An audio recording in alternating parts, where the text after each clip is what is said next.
nom du Père et du Fils et du Saint-Esprit. Amen. L'Esprit de Dieu repose sur moi. L'Esprit de Dieu m'a consacré.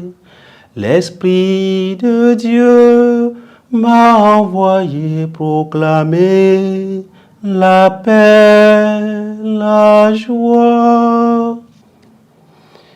Évangile de Jésus-Christ selon saint Marc. En ce temps-là, Jésus parlait à ses disciples de sa venue.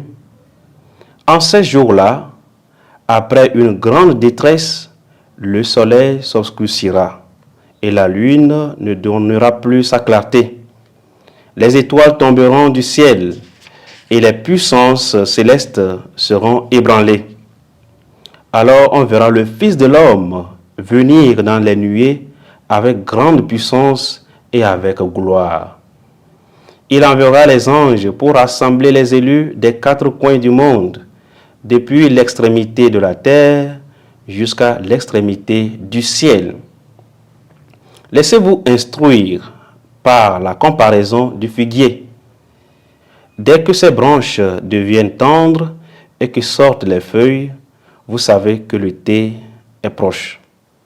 De même, vous aussi, lorsque vous verrez arriver cela, sachez que le Fils de l'homme est proche à votre porte. Amen, je vous le dis. Cette génération ne passera pas avant que tout cela n'arrive. Le ciel et la terre passeront, mes paroles ne passeront pas. Quant à ce jour et à cette heure-là, nul ne les connaît, pas même les anges dans le ciel, pas même le Fils, mais seulement le Père. Acclamons la parole de Dieu. Louange à toi, Seigneur Jésus.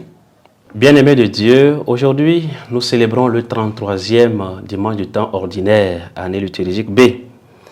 Nous sommes en train de terminer cette année liturgique. Le dimanche prochain, nous célébrerons la solennité du Christ roi de l'univers. Et puisque nous sommes à la fin d'une année, c'est l'heure des bilans. Et le discours de Jésus, son enseignement, attire notre attention sur la fin. Jésus, dans son enseignement ce dimanche, à ses disciples, à nous, chers frères et sœurs, nous parle de sa venue. Et il annonce les signes qui vont accompagner, qui vont donc parler de cette venue, de cette fin. Et Jésus se désigne lui-même comme le Fils de l'homme, une expression que nous pouvons retrouver dans le livre de Daniel. Le Fils de l'homme. Alors, on verra le Fils de l'homme venir dans les nuées avec grande puissance et avec gloire.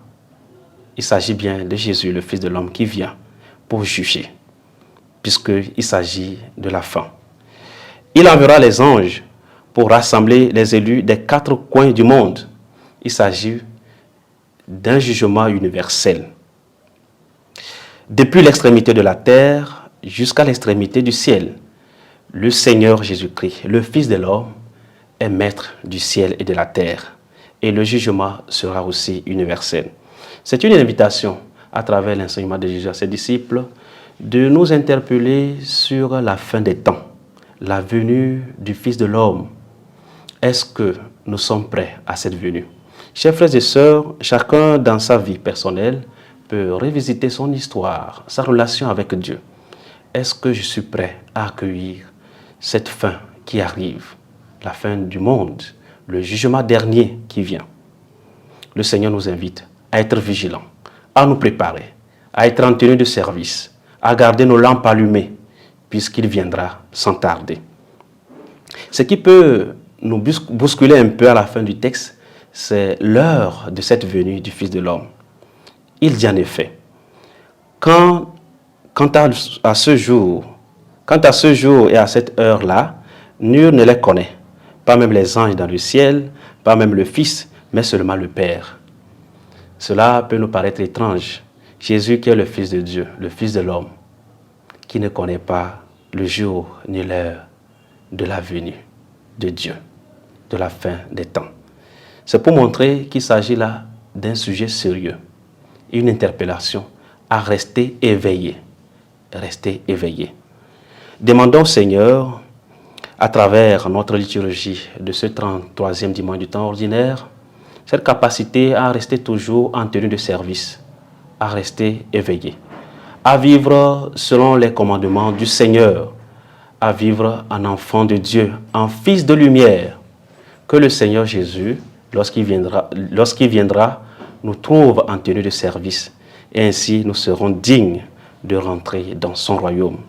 Que la grâce du Seigneur nous accompagne et que chaque jour nous fassions des pas sur ce chemin de sainteté. Au nom du Père et du Fils et du Saint-Esprit. Amen.